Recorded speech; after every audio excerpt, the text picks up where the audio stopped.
Olá, amigos do site Nova Pauta, do site do Jornal Expresso Ilustrado. Temos uma visita muito ilustre aqui na redação. Uma segunda-feira que começamos iluminada, né? Apesar do tempo ruim. Hoje a URI lança o seu vestibular de verão 2017 é o vestibular. E a gente ainda está não estamos virando o ano ainda, né? Mas estamos chegando aquele clima de final de ano e a gente recebendo essas visitas, falando em vestibular, falando em ensino, falando em educação. A gente se alegra. Estou aqui com o Pedro também, que é filho do Mano Lima. O Mano Lima daqui a pouquinho estará lá na URI. A gente quer 2 palavrinhas ou 3 dele, no sentido literário, assim, que diga para nós, Mano Lima, você que é um artista que agrada a todas essas gerações, essa gurizada que vem vindo agora, tem um filho com 18 anos e esse pai pede para ele cantar um pedacinho de uma música para mim, que depois eu quero ver. Então é interessante isso. E como é que você sente aí trazendo essa tua cultura, essa vivência campeira, essa vivência musical para esses alunos da URI, esses jovens, Mano Lima? A tua presença aqui em Santiago hoje, a que se deve isso? É uma alegria para mim, né? Poder estar junto com os jovens e poder trazer o meu trabalho para eles e receber deles esse carinho todo, né? Que a gente recebe da juventude. Então, eu acho que é um momento para mim especial, porque estar aqui junto com eles faz parte do meu trabalho. Eu acho que a minha música, eu custei muito a entender o meu trabalho, né? Porque como saí do lombo do cavalo, de repente, um homem tímido, que vivia no campo, de repente se tornar artista e ir para o palco, né? Eu tive uma certa dificuldade primeiro de aceitar que eu era músico, que foi até porque quem me obrigou praticamente foi Padre Silva Rilo, né? Ele que insistiu. Grande poeta. Grande poeta e, para mim, um homem até não só um intelectual, um homem viajado, um homem que conhecia tudo conhecia o mundo também, né, com muito culto. Ele também tinha uma luz, eu acho que era um homem iluminado, porque ele conseguiu ver em mim o que nem eu mesmo conseguia ver. E até mesmo a carteira de músico que ele insistiu para me tirar, eu digo, mas eu não tenho como tirar a carteira de músico, eu não sei nem que tom eu toco. E aí ele disse, não, tu vai lá que o cara te ajuda. E no outro dia que eu tirei a carteira de músico, fui fazer um show na Califórnia, uma apresentação na Califórnia. Isso em que ano, mais ou menos, mano? 89, por aí, né? Sim. Eu fui fazer a apresentação na Califórnia, a primeira coisa que quando subi no palco que me pediram foi a carteira de músico. Nossa, que coisa. Ele já estava prevendo então para mim ele foi assim, né? O que ele me mostrou comigo, o que aconteceu comigo, que eu não tinha noção de nada dessa parte, e ele estava dizendo tudo o que eu ia enfrentar e sabia que depois a Suzy me contou que ele chegou em casa e falou para ela hoje que eu fui fazer um churrasco para ele na fazenda onde eu trabalhava, né? Eu gostava muito dos livros dele e ele disse, hoje eu conheci um verdadeiro artista, quer dizer, só peguei minha gaita lá, recém pegando a tocar alguma coisa, e ele chegou para a mulher e disse, hoje eu conheci um artista, quer dizer, então isso fui saber depois que eu também já estava aceitando a ideia de que eu era artista mesmo, porque até então eu não aceitava, né? Então ele viu tudo isso. Então, para mim, hoje que eu entendo melhor essa situação, eu entendo que meu trabalho vim com essa função, com essa missão de levar um trabalho jocoso, um trabalho alegre, né? Fazendo campeiro e com uma mensagem. O conteúdo disso tudo é trazer do campo, né? Sim. A mensagem do campo, principalmente para o nosso jovem, tanto é que o meu público, a maioria é a juventude, né? E que são jovens às vezes que gostam também de outros tipos de música, mas que admiram o Mano Lima, aí que gostam de Mano Lima, como o Bento Gonçalves mesmo tem um fã-clube lá de roqueiro, tocam rock, né? Esses dias estavam tudo na frente do palco, faziam assim para mim, eu não sabia o que era, e eu fazia também. Aí ele tirou a camisa, disse, escreve teu nome aqui as paletas dessa largura. Aí eu escrevi o nome de toda a paleta, assim, né? Bem largo eu deixei. No outra apresentação... Marcou na paleta. Marquei na paleta, Mano Lima, na outra apresentação que eu fui lá, ele tirou a camisa e me mostrou, ele carimbou ali, como é que fez? Tatuou, né? Tatuou Mano Lima, né? Mas olha só. Então, tu vê, roqueiros. Então, isso me enche de alegria, porque são pessoas que enxergam uma outra área e que conseguem me entender, que conseguem me enxergar. Então, se eles estão me enxergando, se eles estão me entendendo, é uma coisa muito boa para mim, porque eu consigo ver com o meu trabalho, consigo entender melhor até a minha proposta, a minha própria música. Sim. Né?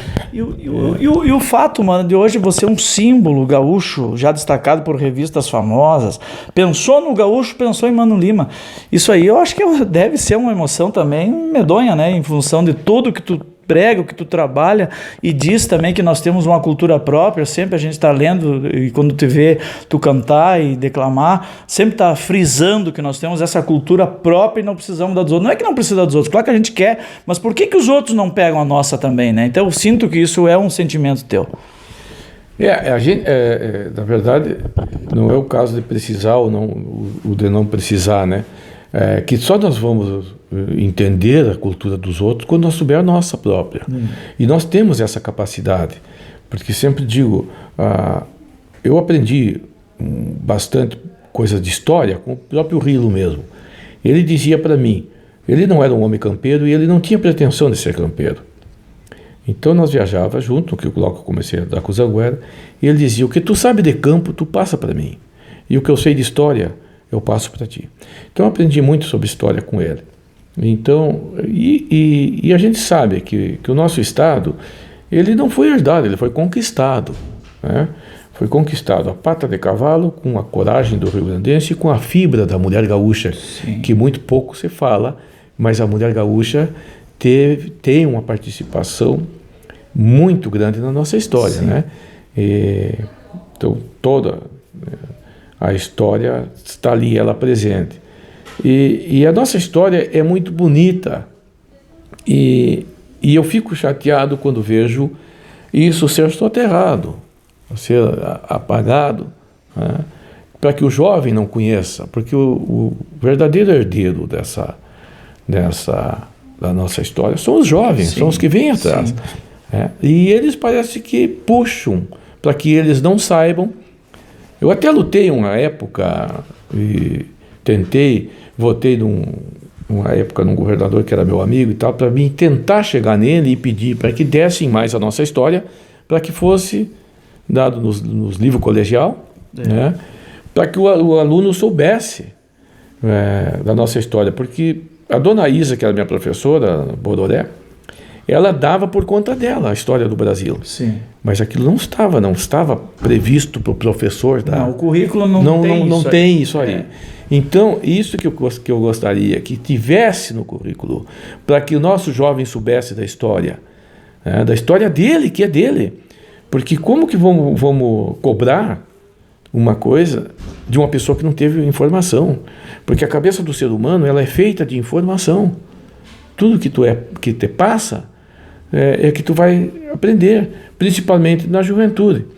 Uma vez, quando eu estava namorando a mãe do Pedro, até, que é de família tradicional, né, e tal, de São Borja, e ela ouvia música popular, música assim, era fã do Amado Batista.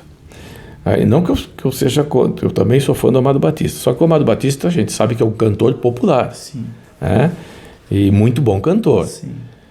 E ela gostava. Eu disse um dia de brinquedo, disse para ela, mas engraçado, né? Tu gosta do Amado Batista, e tu vê, vocês de um nível assim social, tal, que também gostam de música erudita e tal, né? Música clássica. Pois é, mas é para te ver, eu também gosto do Amado Batista, porque quando eu era criança, a empregada escutava o radinho ouvindo Amado Batista. Aí tu vê, depois ela cresceu, ficou adulta e ficou escutando quem? Amado Batista. Do nossos jovens aprenderem e ouvirem as nossas coisas. Porque não se pode cobrar deles depois, que estão adultos, o que eles nunca ouviram falar. São criados ouvindo outra coisa e depois são cobrados.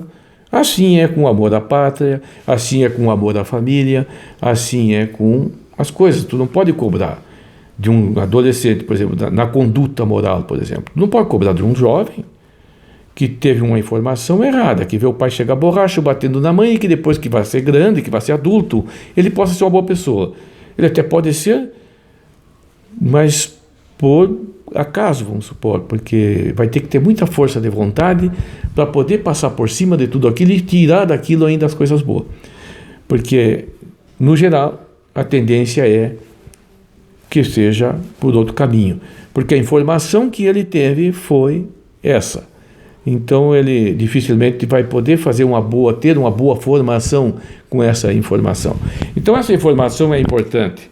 Essa cultura é importante que nós passe para o nosso jovem, porque esse país, que é o nosso país, que a gente adora, que é um país maravilhoso e que é um país criança ainda, porque o Brasil é um país criança perto dos outros países do mundo, né?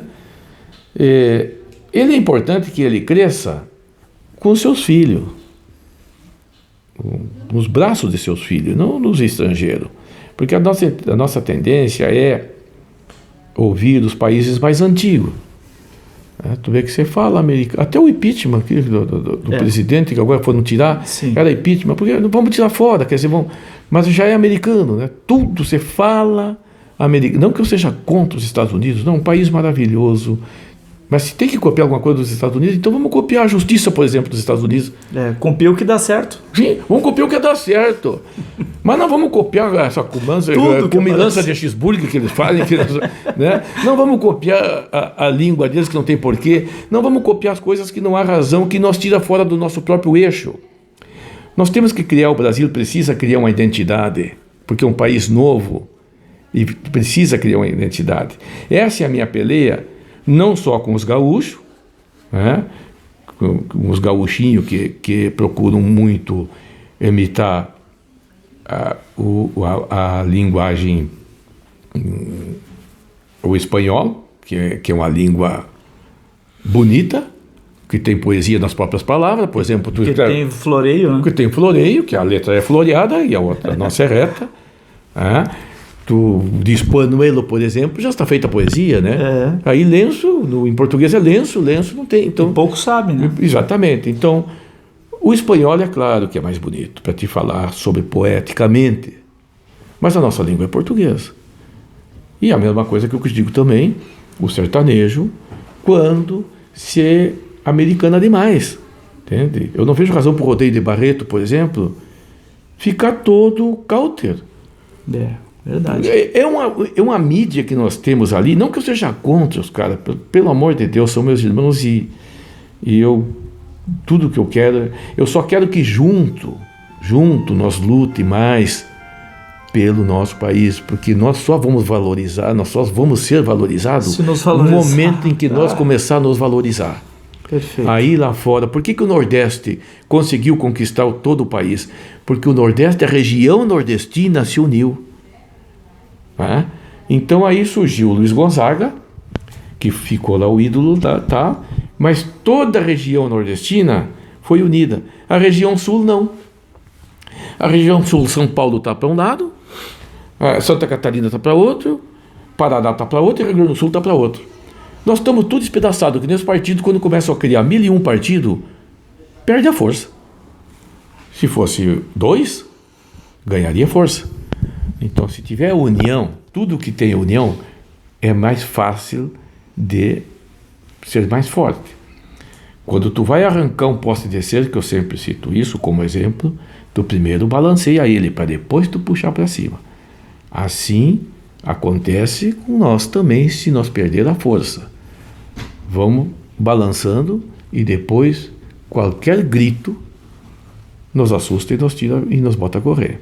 Nós temos uma riqueza muito grande, a nossa cultura, a cultura dos Guarani, que morreu mais de 1000 índios dentro de uma hora, pouca gente sabe. A cultura dos charrua, que era um descendente de Minuano e de Genoa, que é o índio responsável por toda essa região. Da onde nós viemos. Da onde vem o equilíbrio do homem e do cavalo, que até hoje as coisas se repetem. O próprio churrasco, o próprio mate, tudo. Tudo Né? é dali, mas não ficou nada. Por quê? Porque não se preservou nada. Verdade. Mano. Porque não se cuida Infelizmente. nada. Né?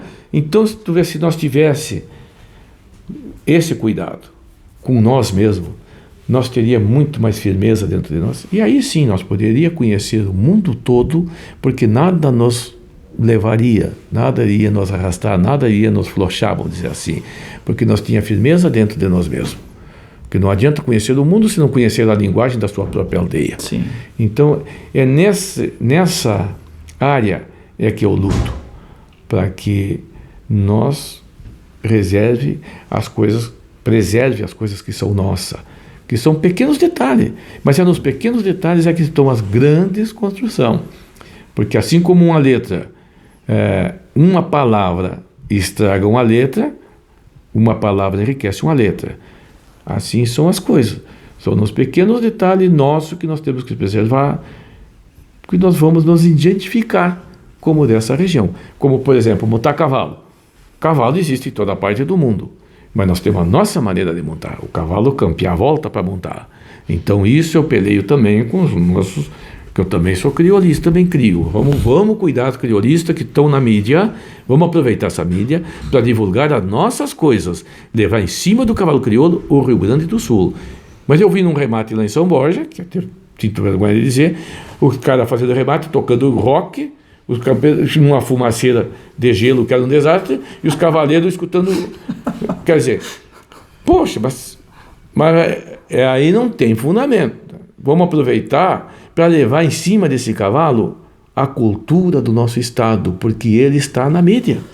Então, assim como São Paulo tem que fazer a mesma coisa, nós temos que lutar pelo Brasil, até que estamos junto com ele. Se um dia nos separar, aí sim, que eu até acho que vai ser uma coisa que nós vamos ter que mais adiante fazer, porque não conseguimos nos unir, vamos ter que então nos separar, né? Para poder ser mais feliz, porque estando com a cabeça para um lado e o coração para o outro, sentimento para um lado e razão para o outro, não funciona. Né? Então nós temos que ter, mas enfim, quando somos brasileiros, temos que lutar pelo Brasil.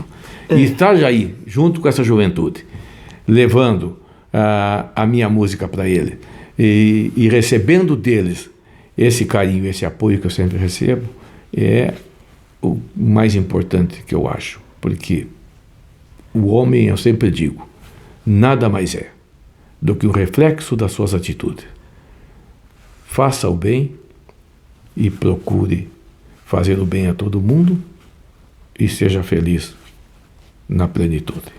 Muito obrigado, mano. É isso aí, encerramos a nossa participação aqui, voltamos uma outra oportunidade e você segue com o nosso site e também no Jornal Expresso os detalhes desta fabulosa entrevista aqui que o Mano nos passa, e tanta cultura, tanta informação, e parabéns a Uri por trazer esse grande artista aqui, ele dá esse apoio para a nossa universidade, que Santiago hoje é outra, eu digo, acompanha há mais de 20 anos, depois que a gente teve a Uri, esses professores como o Miguel Garayaldi, que eu mando um abraço para ele, trouxe aqui o Mano Lima, e a gente sempre fica feliz recebendo um gaúcho, recebendo o irmão e recebendo principalmente um artista da qualidade e da singeleza ao mesmo tempo de um Mano Lima. Um abraço a todos e até uma próxima oportunidade.